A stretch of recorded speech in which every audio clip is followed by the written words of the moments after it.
Today, they had turnover problems. Vince Evans goes in relief of Hostetler. 2 minutes left in the second quarter.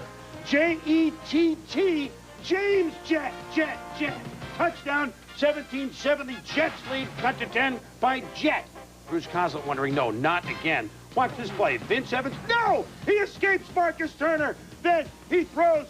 It's picked. No, oh, man! Ronnie Lott almost had a pick. Then watch Boomer Esiason. Pass deflected by Big Chester McLaughlin, complete to himself. This week on Inside the NFL, the New York Giants overwhelming the Redskins and not letting them up for air. Pounded on them, but it ain't enough, fellas. Don't let them back in it. Right now they're sitting over there wondering, can they take it all day long? Don't let them breathe. Also by satellite, Dallas quarterback Troy Aikman. His boys are back. Going 0-2 did serve a little bit as a wake-up call. I think that we got refocused and realized that we got to go out each week and play to the best of our ability if we're going to have the success that we want to have. And in this week's Player Diary, the Raiders' Howie Long. Happy to see veteran quarterback Vince Evans and rookie receiver James Jett bridging a generation gap. When Vince threw his first TD pass in the NFL, Jett was around 4 years old. It's like Walter Cronkite throwing it to MTV News.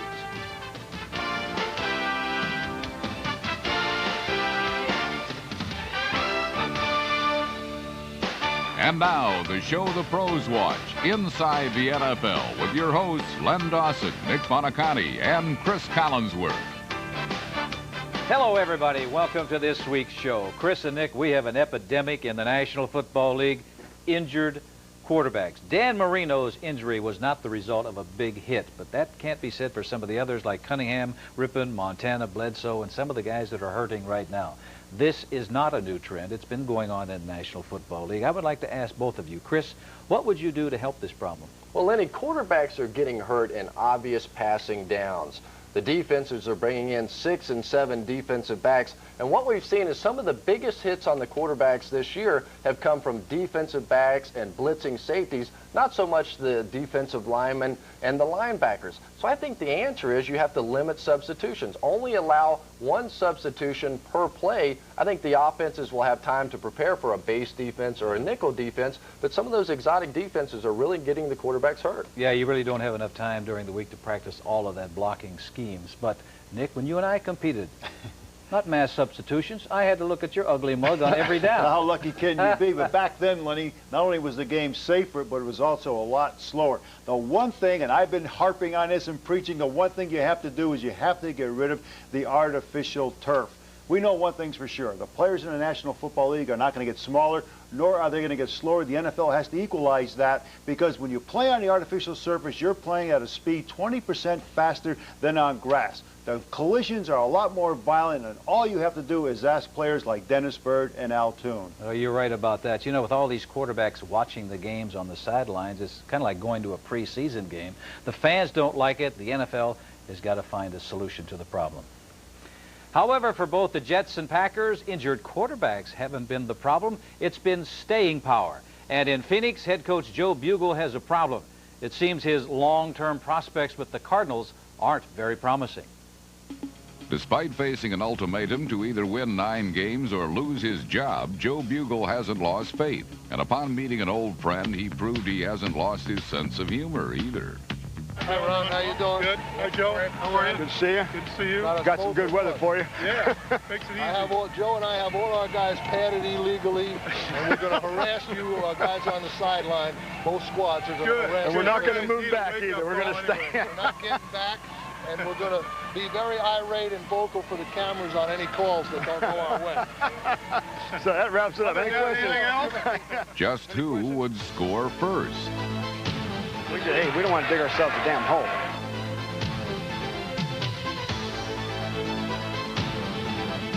Bledsoe off of play action, rolling out to his right, throws it in the end zone, it's caught for the touchdown. And the touchdown catch by Ben Coates, the tight end. We need to drive, take it down the field, horse, you know what I mean? Good old-fashioned physical drive. Bugel's request for an old-fashioned drive was honored by the newest Cardinal. Ball to Hurst up the middle. Here he comes across the 25, across the 30. He breaks it. He's at the 50. He's at the 40. He's at the 35 and the 30. Garrison Hearst finally got on the stick and shifted into overdrive. And despite being caught from behind, it was the Pats who were caught off balance. And Beuerlein dropping back and shoots the ball over the middle. It's caught by Pearl for the touchdown. Oh, let's go. Hey, I think it's time right now, don't you? I think it's time right now. We gotta stop. Come on, D. Get after it. The Cards defense heard and heeded, and while Drew Bledsoe was forced to leave the game, Ricky Proehl picked up where he left off. First and goal to go on the 15. Beuerlein back to throw. Got a little time. Now he's pumped, and now he wants to break a tackle, and then he throws it in the end zone, and it's caught for the touchdown. Yeah. Good drive right here now, kid. Get him in the huddle now. Tell him. You got Derek Ware in there. You got Johnny Bailey. You got all your rifles in there. All right, go, kid. Phoenix might have had the big guns, but the Patriots delivered the shots.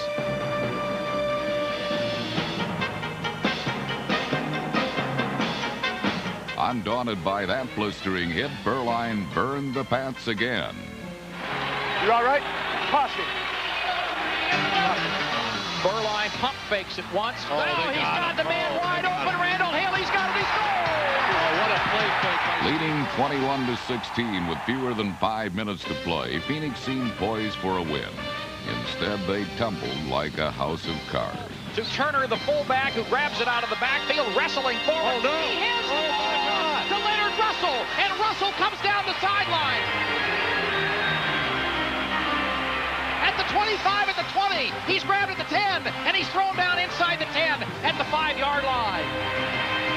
No, don't give it. Don't do that to us. Oh, man, that'd be troubling. That'd be crucial. Crucial.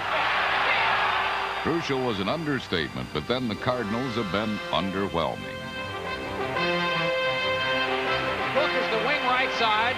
Sequels off the play action, throws for Coates in the end zone. He's got it. He What a scores. catch, Tom.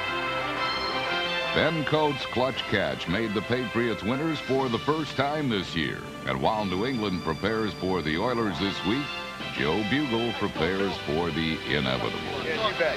Okay, Bill, I'll call you. Last Sunday, the colorful autumn setting outside Lambeau Field paled in comparison to the pyrotechnics inside. Stevens is in motion to the right for Favre, who's straight back in the pocket. Now he's coming up over the middle. Jackie Harris at the 40, the 35-30, the 25-20, the 10, the 5. Touchdown for Jackie Harris of 65 yards. Against the Broncos, Green Bay exploded for 30 first-half points before Denver responded with their own torrent of touchdown making. Favre fades back, lobs it out, intercepted, and there goes Mike Kroll all the way down for a touchdown. Mike Kroll cut out. John Elway, aided by Vance Johnson's career-high 10 receptions, brought the Broncos back to within 3. But in the game's final seconds, Reggie White finally awoke from his early season slumber with a pair of game-saving sacks.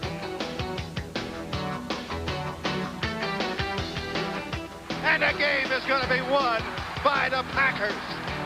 Reggie White gets him to sack fourth down.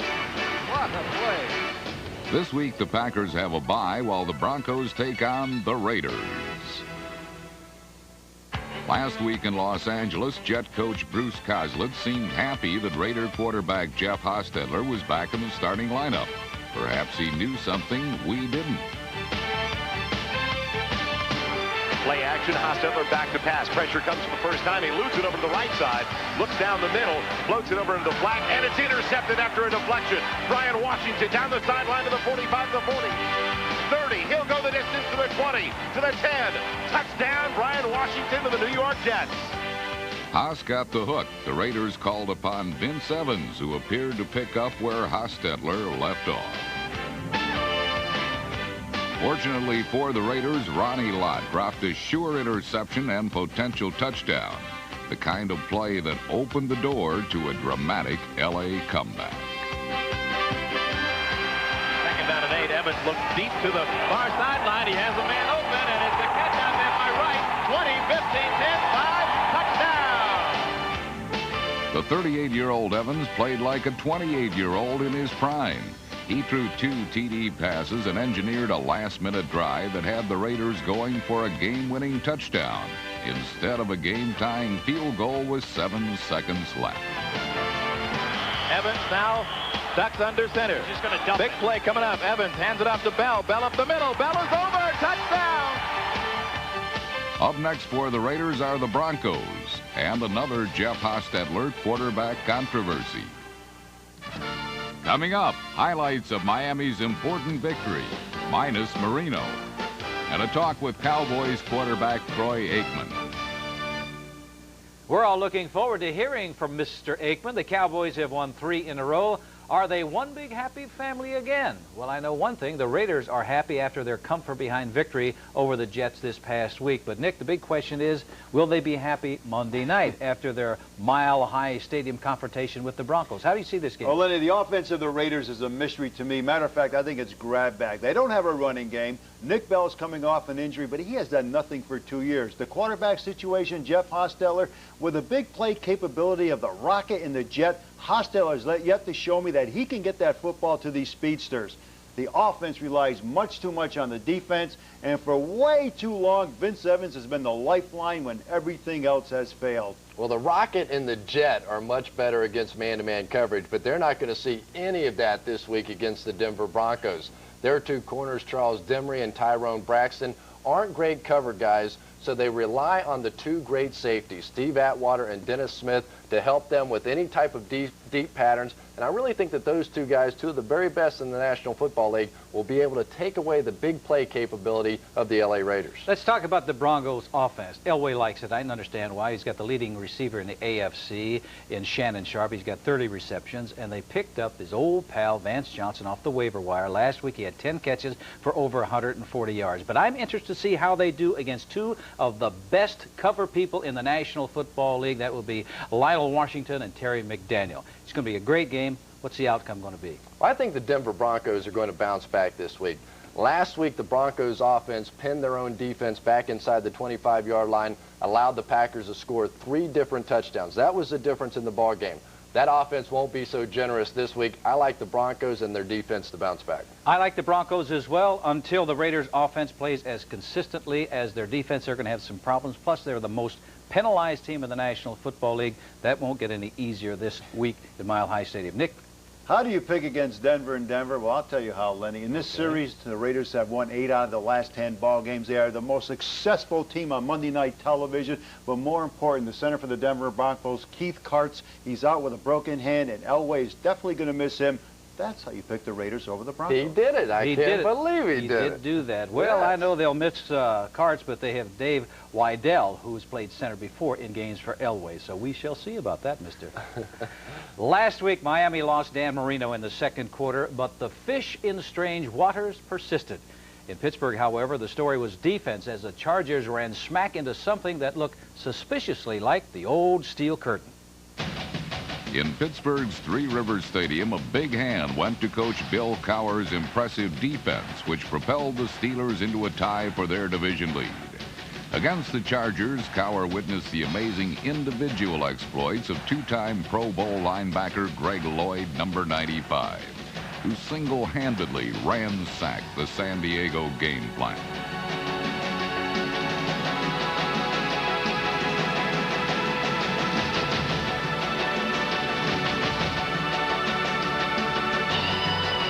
With 8 unassisted tackles and a sack, one thing the Southern Californians definitely did not do was avoid Greg Lloyd.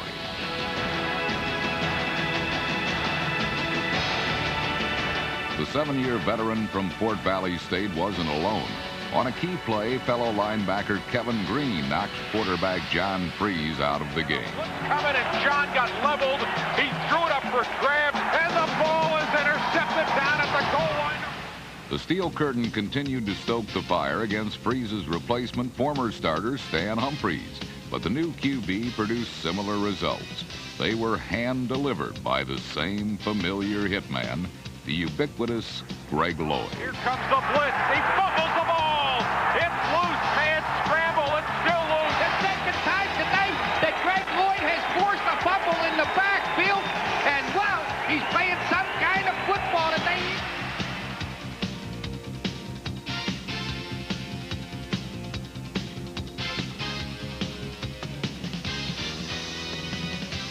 The Lloyd-induced mayhem gave Pittsburgh its only touchdown of the afternoon, while the Chargers were held to none for the third time in 5 games. This Sunday, they play Kansas City. Fortunately for San Diego, there isn't a jersey number 95 on the Chiefs roster. There was a player named Cheryl Hedrick, however. Last week, the vintage linebacker was inducted into the Chiefs' Ring of Honor. Meanwhile, current members of the team kept the Bengals out of the end zone while they themselves were red hot in the red zone. Away from center, cocks his arm, arches a pass down the middle in the end zone. Caught, touchdown! Tim Barnett underneath the crossbar. Hands off, Marcus at the middle of the 10, breaks a tackle at the 5, cuts inside, breaks another tackle at the 1. He gallops in, touchdown! Oh, baby, what a play! Marcus Allen weaving through the Bengal defense, puts another 6 on the board. Next for the winless Bengals is Cleveland, where a quarterback quandary has been brewing. Last Sunday's starter, former wonderkin Bernie Kosar, number 19, discovered his lost touch on the game's first series.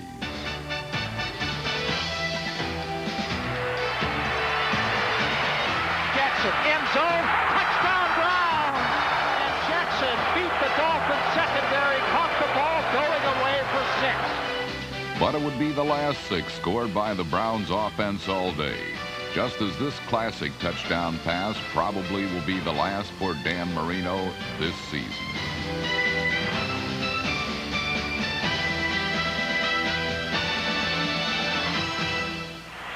There could be something critically wrong with Dan Marino. Marino has started 144 consecutive games, an NFL record. He is in pain. Well, in any event, Scott Mitchell is in the game. Here's Mitchell firing, and the pass is intercepted. And this could go for a touchdown. Intercepted by Najee Mustafa. Oh, my word. Not that throw, Scott Mitchell. Not all the way across the field into the flat. The longest interception return in Browns history, unleashed unbridled optimism in the dog pound. But then inexperienced Scott Mitchell did a left-handed impression of the great quarterback he replaced.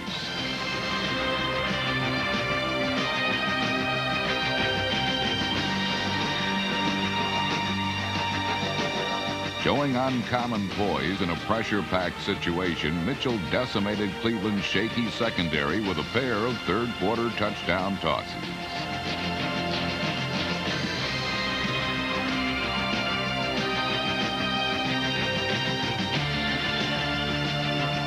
In the final quarter, Vinny Testaverde entered the game in a relief role, but the newly crowned starter came up empty in the end zone.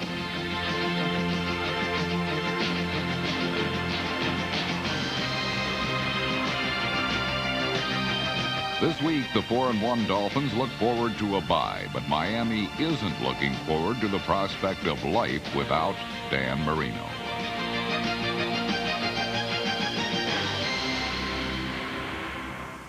Dan Marino had surgery Monday to repair a ruptured Achilles tendon.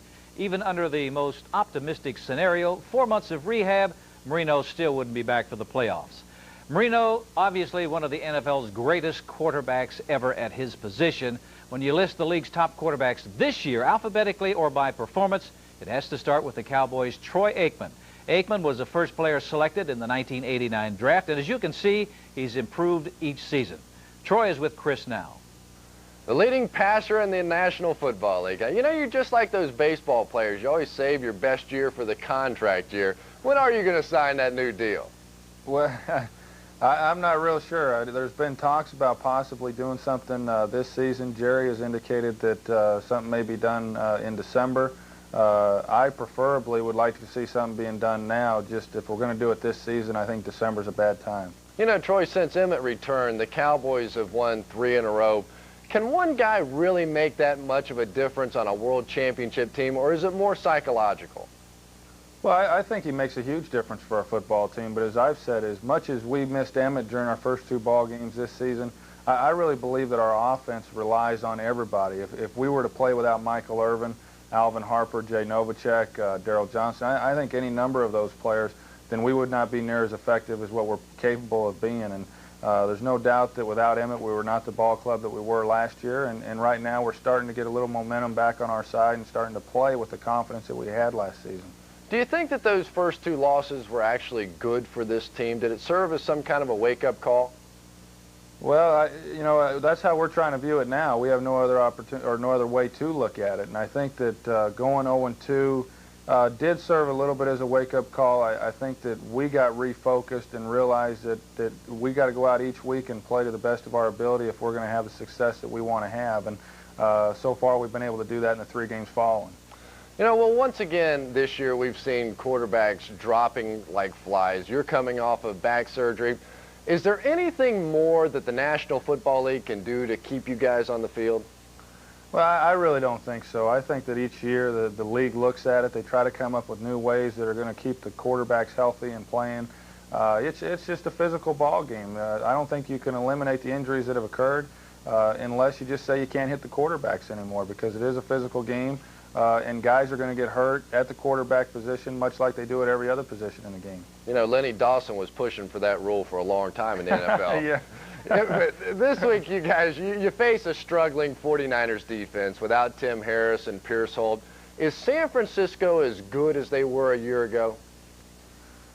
They've got some new faces on defense. I think they're playing well defensively. I think they were probably playing a little bit better when we played them last year in the championship ball game.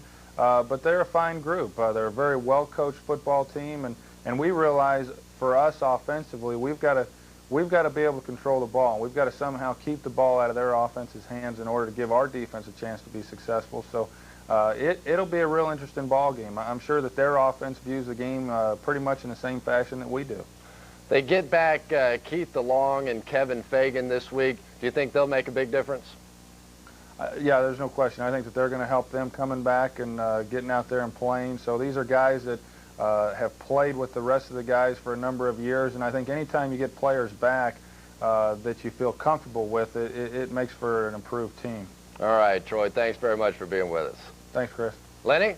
Chris, thank you very much. Nick, they're talking about money and contracts. Owner Jerry Jones says, hey, I don't want to deal with Troy Aikman right now. Let's wait until December. But as we heard, Troy's not too happy about that. Cowboys and contracts, Lenny, that's almost synonymous with that football team.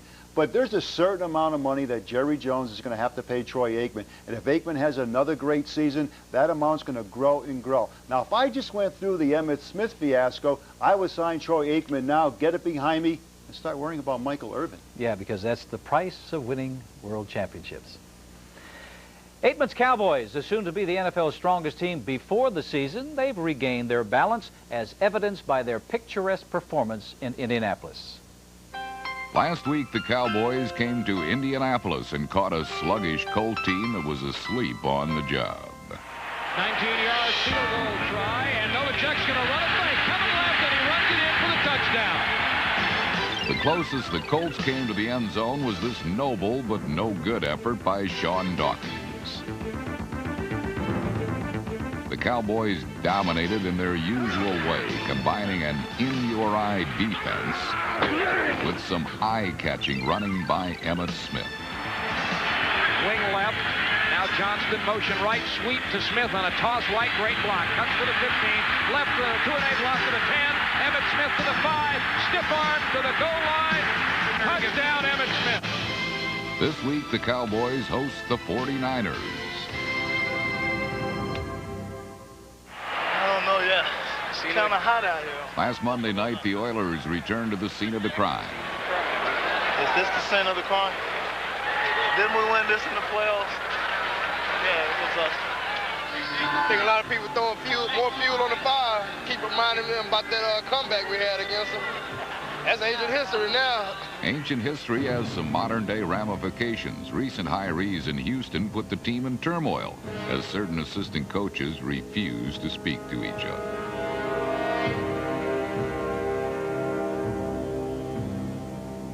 Everywhere you look were reminders of the greatest comeback in NFL history.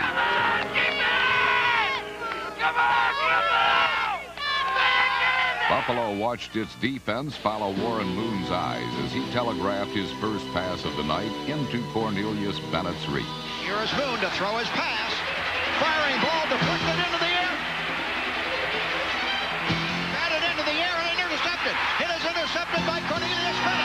took only one play for Buffalo to capitalize on the turnover. Now a great drive start at the Houston 34. Kelly Cox. Kelly throws long to the end zone. BB, touchdown. He got it. What a throw by Kelly. Both teams' fast-paced offenses made for an aggressive, hard-hitting game.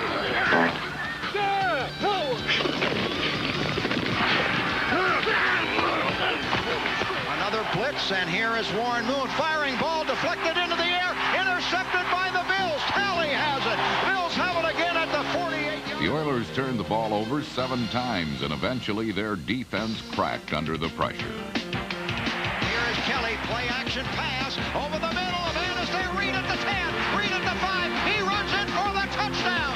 Andre Reed.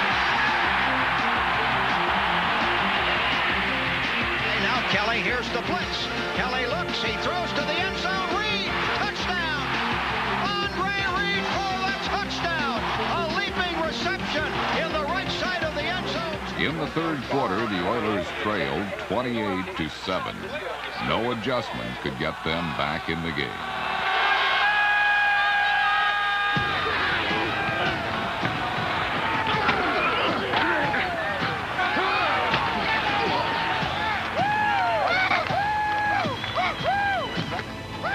Moon drops back, looks to the right, has time, now they got him again. No, he gets away.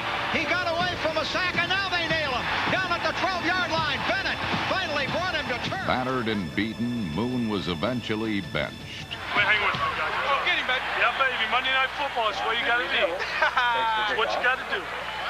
Out that time. Well, we get us a week off at least. Get a chance to go home, kiss mama, slap my brother, have a little fun, eat some chitlins. Wish you well. Good luck to you. Good luck to you. Houston travels to New England this week. Buffalo is off with a bye.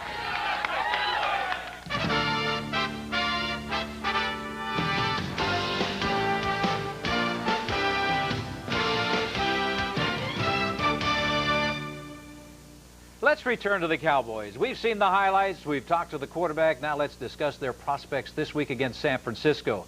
You heard Troy Aikman say how important Emmitt Smith is to the offense. Take a look at these figures. In the first 2 ball games, the ones that they lost averaged 97 yards. The last 3 with Emmitt, all victories, increased their run production by 25%. And Chris, this week, it's going to be San Francisco's task to try to find a way to stop Emmitt. And it has been a major task for the 49ers so far to stop anybody's running game. Last year, they ranked 4th in the National Football League in stopping the run. So far this year, 20th. But they get their 2 run stoppers back. Keith DeLong and Kevin Fagan are finally healthy again. I think you're going to see a 49ers defense that more resembles how they were at the beginning of the season than the last few weeks. You know, I'm sure that you haven't noticed this, Chris, but the Dallas Cowboys offense is not making its living solely on the running game. They have become a big play offense. Michael Irvin already has 34 receptions, and Alvin Harper, he's averaging over 25 yards per catch. So when Tim McDonald, that strong safety from the 49ers, comes up the line of scrimmage trying to tag Emmitt Smith, you know what's going to happen. Troy Aikman's going to be playing catch to Irvin, Novacek, and Harper. I didn't know that. I know that Emmitt Smith really helps the passing game of Dallas. On the other hand,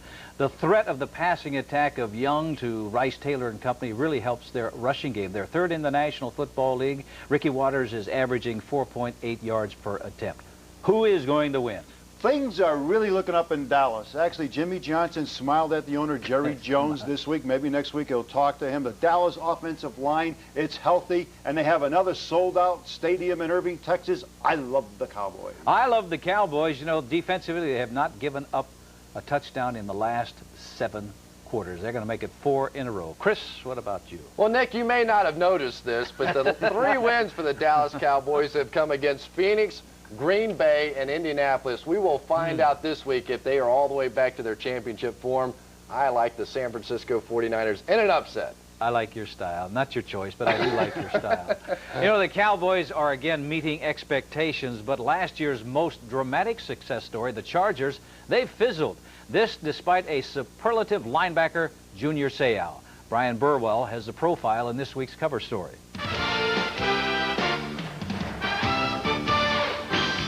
If 1992 was a breakthrough year for the Chargers, bouncing back from an 0-4 start to reach the playoffs for the first time in 10 years, then this was supposed to be that championship season.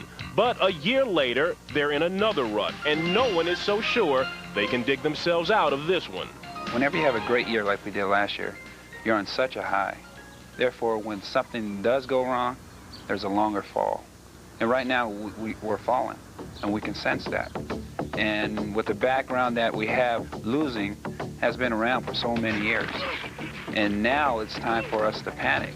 What makes the Chargers' poor start even worse is how it has overburdened Junior Seau, one of the brightest young defensive stars in the NFL. Seau has assumed, perhaps unfairly, a lion's share of the responsibility for getting San Diego back into the playoff chase. I've always been that way. You know, if there's something that needed to be done and there was a crucial time in game or in life, I want to be the guy to do it. Maybe because I trust myself, I believe in the ability that I have, but at the same time, I wouldn't want to blame anybody else but myself if something didn't work. To understand how Junior Seau developed this intensity and pride, you need to look back to his past and a most unlikely place, the drug and gang-infested neighborhood of Oceanside, California. I took a drug when I was young, and I was in 8th grade, and that drug was winning that MVP trophy for a basketball team. That was a high. That's what our youth today are looking for, is a high. Something that'll pat you on the back and make you feel good. And that trophy did it to me. Every morning, young Junior was up before the sun, pumping iron or working out, using sports as his buffer between the pitfalls of gang violence and drugs, a tradition he continues today with his wife Gina. When the workout ends, the Seaus spend time pampering newborn daughter Sydney. We look at things, my wife and I, and we say that things aren't guaranteed in life, and they aren't always what they seem to be. I believe that there's a big picture out there, and I'm looking to seek it. Because Seau remembers how difficult his childhood was, he developed the Junior Seau Foundation, whose goal and motto are simple but enlightening. It explains what I'm all about, or, you know, what I like to get out to the public and to a lot of the athletes if they want to listen, is 100 years from now, it will not matter what my bank account was, the type of house I lived in, or the kind of clothes I wore. But the world may be a much different place because I was important to the life of a child. Junior's success story is no different, really, than a million other urban tales. He escaped, but his younger brother wasn't so fortunate. My brother was arrested. He was part of the gang. And that just shows you that, you know, it can happen to anyone. Criminals, or however you want to label them. You know, my brother is my little brother. But to the rest of the community, he's a crook now. And that hurts, you know, because I know who he is and I know what he's all about. He made a wrong decision. There is no easy path to success, particularly when the road winds through such treacherous ground where Junior Seau grew up. But he became the embodiment of the American dream, someone who made it, someone who proved it could be done. And now, in only his 4th year in the league, they are daring to speak Seau's name in the same breath with the legendary likes of Dick Butkus, Jack Lambert, and Mike Singletary, the ultimate linebacking warriors. I'll perform and you judge. And after I put in several years, then maybe I can be, you know, up there with the Dick Butkus. But right now, you know, these guys, they deserve more respect than to put a little booger-nosed Junior Seau next to him. I don't deserve it yet. Ahead, the Giants, our glory days on the way, and Willie Wood, the ferocious Packer, in our Where Are They Now feature. Willie Wood, whose profile is just ahead, he reminds us that the Packers had stars on both sides of the ball. On the newswire, Eric Dickerson, he was traded from the Falcons to the Packers on Tuesday, but Thursday it was revealed he failed the team physical because of a bulging disc. The other player involved in the Dickerson trade, John Stevens, is going to remain with the Falcons. It is not known at this time if Dickerson is going to retire. If this is the end of his career, Dickerson would finish as the NFL's 2nd all-time leading rusher. We got news from Houston. After a mediocre showing against Buffalo, for the first time, Warren Moon is not starting for the Oilers when healthy. Backup and heir apparent, Cody Carlson will start this week against New England. and a rare admission by the NFL. They say they're conceding blunders were made by the clock operator and a referee in the LA Coliseum last week. As the Raiders drove for the winning touchdown against the Jets in the final minute, on 2 occasions, the clock wasn't restarted at the right time. The mistakes caused confusion and helped the Raiders set up their game-winning 1-yard touchdown run. Now with more news and views, Chris is with Gary Myers. All right, Lenny, thank you very much. Gary, it is that time of year again. The trade deadline is next Tuesday, and there are some big-name rumors flying around out there. I suppose at the top of the list, Warren Moon, who is now on the bench for the Oilers. That's right, Chris. The natural assumption was that once Moon got benched, that the Oilers would be looking to trade him. His name was flying all around the league this week. Some teams called, including the Eagles, to ask the Oilers, hey, are you really interested in trading Warren Moon? At this point, there's really no indication that the Oilers are ready to dump Moon. I think they feel if they want to trade him, they can get more for him after the season. And their season really isn't over. Despite the 1-4 start, they have 4 easy games coming up, and they could use Warren Moon the rest of the season. Season's not over. I'll take your word for that one. But who else? You know me. I like hot rumors. Okay. Who are we talking about? Well, Paul Gruber and Tony Bennett, the 2 last guys holding out. Their names have been tossed around. Steelers tight end Eric Green, his name has been mentioned for weeks, as well as Tim Worley, the Steelers running back. Washington, which defensive line has been decimated by injuries, they're desperate for pass rushing help. They called Chicago this week asking about Richard Dent. The Bears said no. And then, surprisingly, you'll like this one, they called Green Bay and said, you guys wouldn't be interested in trading Reggie White, would you? It wasn't really a serious conversation because the Redskins knew that White would not be available, and the Packers said no. And they also knew it would be almost unrealistic to try to get him under their salary cap. But it does show how desperate the Redskins are for help, that they're just calling basically everybody. Well, I think Reggie needs to make a little more money. That'd be good. Right. Well, one guy I know is not going to be traded is Joe Montana. But are the Kansas City Chiefs beginning to get a little frustrated with all his injuries? No, I don't think so. I think they realized Carl Peterson, their president, said they knew Joe would not be available for 16 games, basically, because no quarterback is available for 16 games. They just want him there in the end. But what Peterson did tell me was this week he encouraged Montana to take advantage of the new intentional grounding rule, which lets quarterbacks, when they get flushed out of the pocket, intentionally ground the ball. In fact, they were going to practice that this week, which is very unusual. They don't want Joe getting hurt again like he did a couple weeks ago, running out of bounds, picking up extra yardage when he hurt his hamstring. Well, it is also that time of year now to talk about Deion Sanders. Baseball season is over, and he is already back with the Atlanta Falcons. How did that happen? Well, early Thursday afternoon, the Falcons called Eugene Parker, who's Sanders' agent, and said, you know, we'd really like to have Deion there Thursday night. Deion was flying back with the Braves at the time. As soon as they came to an agreement that Deion would play under his current contract, which is $750,000. You know, they made an agreement that Deion would be there for the game against the Rams. But what the Falcons also told Parker was they want to sign Sanders to a long-term contract and basically have him after every baseball season. All right. Well, the big story this week is Dan Marino, the injury to him. But I thought Scott Mitchell played pretty well. Yeah, and this is a case of a great timing by Mitchell that he gets a chance to play. He's going to be an unrestricted free agent after the season. But in the meantime, his base salary is $350,000. And as long as he stays healthy and plays, he's in line to make another easy $150,000 in incentives. All right, Gary. Well, I look forward to seeing you again in the pick segment. And I can't wait to tell you how you did this week. Oh, boy. Lenny, back to you. Thanks, Ben. Last week, the Giants won convincingly, and the surging Bears prevailed with power. The Vikings also picked up a W, although they might not have earned any style points in the process. While most football fans could say the Vikings have been winning ugly this year, head coach Dennis Green would argue any victory is a beautiful thing. In 5 games, Minnesota scored only 5 touchdowns. Following Barry Word's score, the Vikings once again relied on their defense to control the game. In the third quarter, Tampa Bay gained just 8 yards of offense.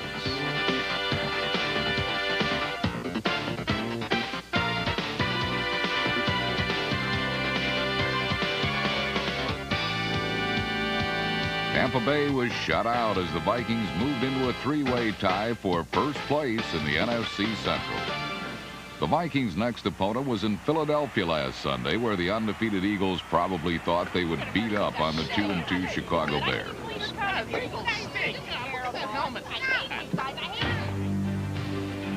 But the Bears aren't exactly pushovers.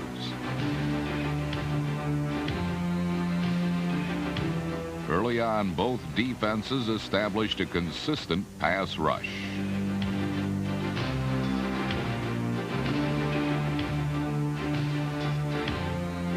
It's these types of physical drag-out affairs the bullies from Broad Street love so well. But soon it was evident the Bears were close to delivering the knockout blow.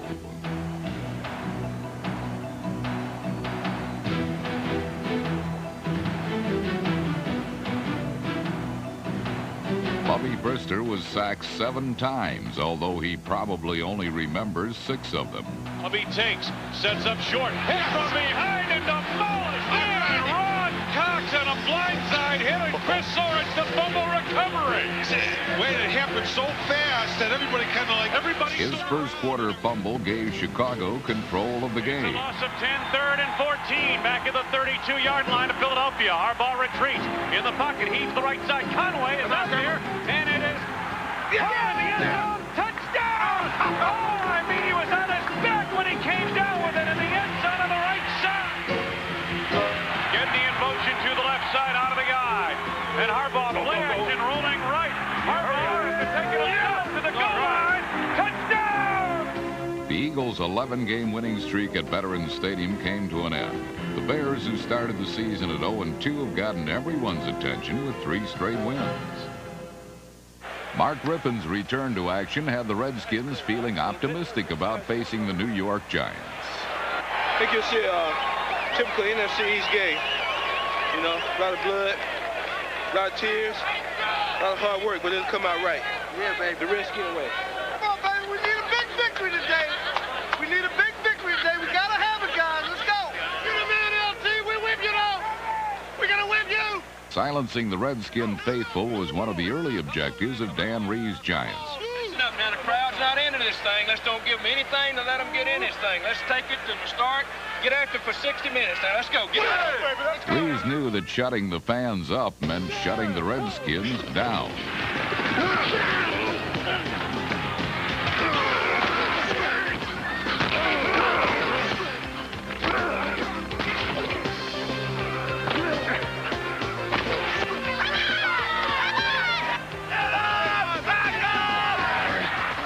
Bill Sims was sacked just once by the punchless Skins pass rush, and New York produced an offensive flow that was more like a tidal wave as the Giants scored touchdowns on their first 4 possessions.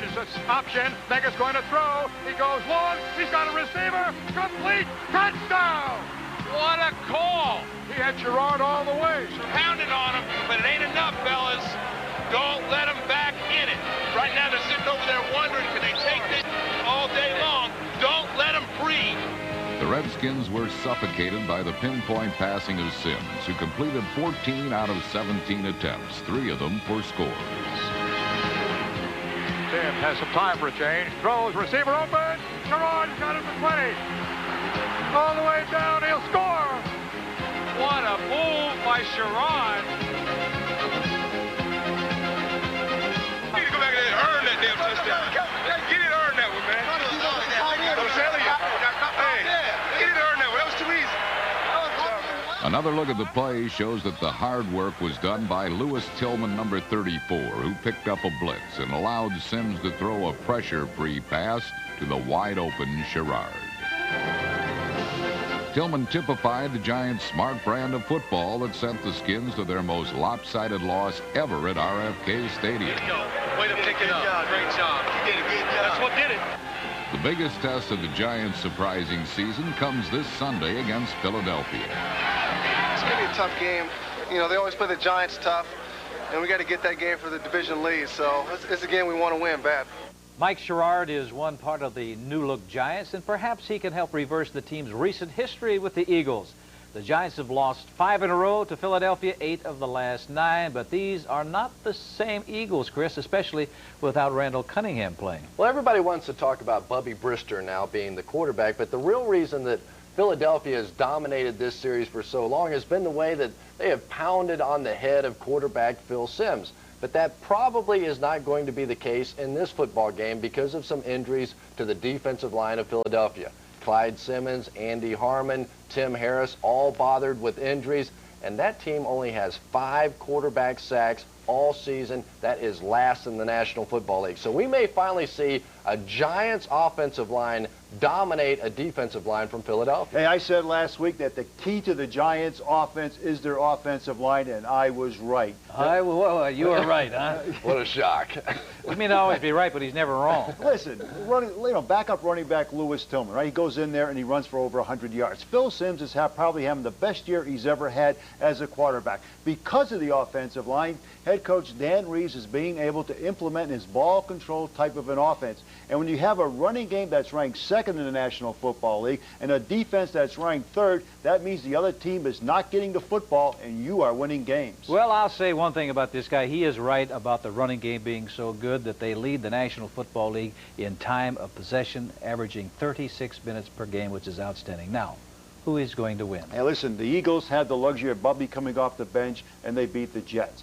But Bubby's bubble was burst in Chicago. This week they play the Giants, and I don't think that the Eagles, David, is going to slay the Goliath. I like the Giants. Say that 8 times in a row. Bubby's bubble will burst or won't burst. You know, I believe in the jinx that the Eagles have over the Giants. It started way back in the Miracle at the Meadowlands. Joe Pisarcik laid the ball on the carpet the last play of the game, and Herman Edwards picked it up, went in for a touchdown. Also, Matt Barr and Kenny O'Brien will be haunting them this week because they know how those winds swirl inside that stadium. I like them. What about you? I like the Giants. Everything has gone right for this football team. They lose Carl Banks. Corey Miller has just been outstanding in his place. I just think this is a team on a roll. I like New York. Well, it seems we don't all agree on this particular game or these two teams, but there would be no disagreement that the Packers had a universe of stars during the Lombardi era. Bart Starr, Paul Hornung, Forrest Gregg, Ray Nitschke, and in our Where Are They Now feature, we recall Green Bay's great defensive back, Willie Wood.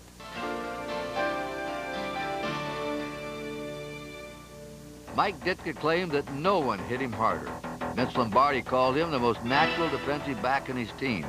And despite being only 5'10" and 190 pounds, Willie Wood did not back down to anyone. Yet he almost never played professional football. I didn't get drafted coming into the NFL from USC because I was a quarterback. Back in those days, it wasn't very fashionable to have a black quarterback. Well, I had to write to the Packers for a tryout. And I wrote to a couple other teams as well, the Rams, the Giants, I think, and maybe the Cleveland Browns. And Green Bay responded right away. Lombardi converted Willie to free safety, and in his third season, Wood led the league in interceptions. In 12 years with Green Bay, he played in 6 NFL championship games and 2 Super Bowls. In 1989, Wood was inducted into the Hall of Fame. The real Willie Wood happened the day I stepped into the Green Bay Packers camp.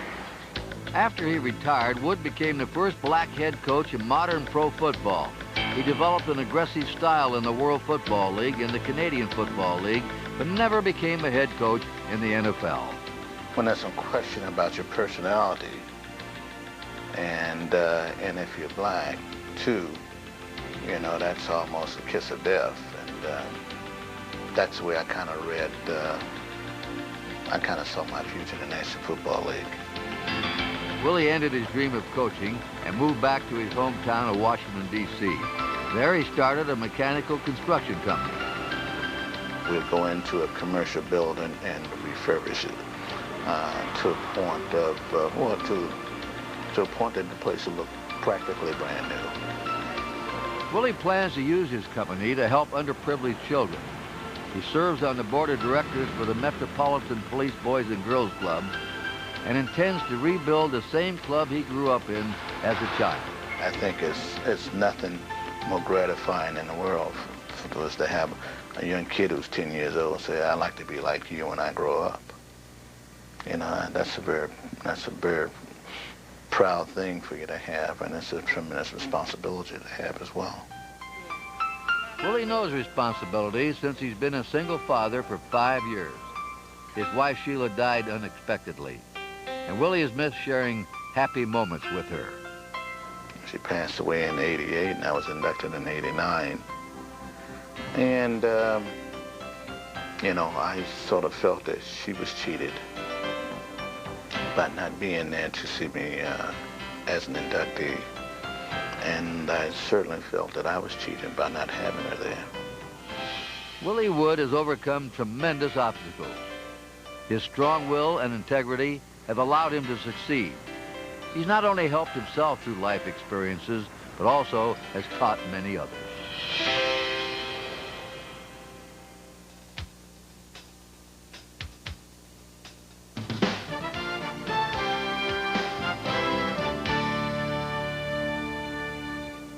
Willie Wood was a great defensive back, but I think I had something to do with him getting into the Pro Football Hall of Fame because, after all, it was me who threw him that pass he intercepted in Super Bowl I that turned that ball game around.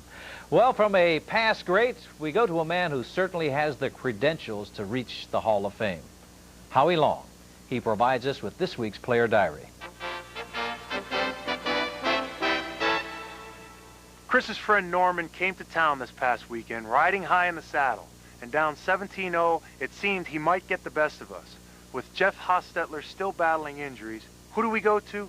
Our 38-year-old wonder, Vince Evans. Like the legendary El Cid, the great Spanish conqueror, played by Charlton Heston, Vince threw off his cape and rode into yet another battle.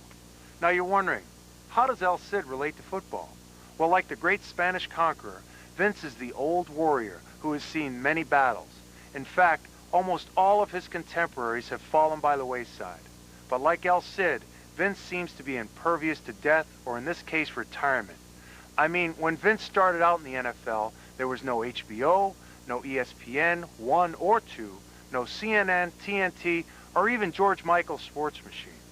I don't even think there was cable TV. Think about it for a moment. In Sunday's game, Vince threw a touchdown bomb to one of our young speedsters, James Jett. When Vince threw his first TD pass in the NFL, Jett was around 4 years old. It's like Walter Cronkite throwing it to MTV News. As big a Charlton Heston fan as I am, I think you'll agree with me that the studio miscast that role. Vince Evans is the real El Cid. And by the way, when I last saw James Jett, he was on his way over to Vince's house to show him how to work that cable box. Howie, thank you very much. Howie was talking about El Cid. Right now, I want to talk about LD and how he did last week in the picture. LD.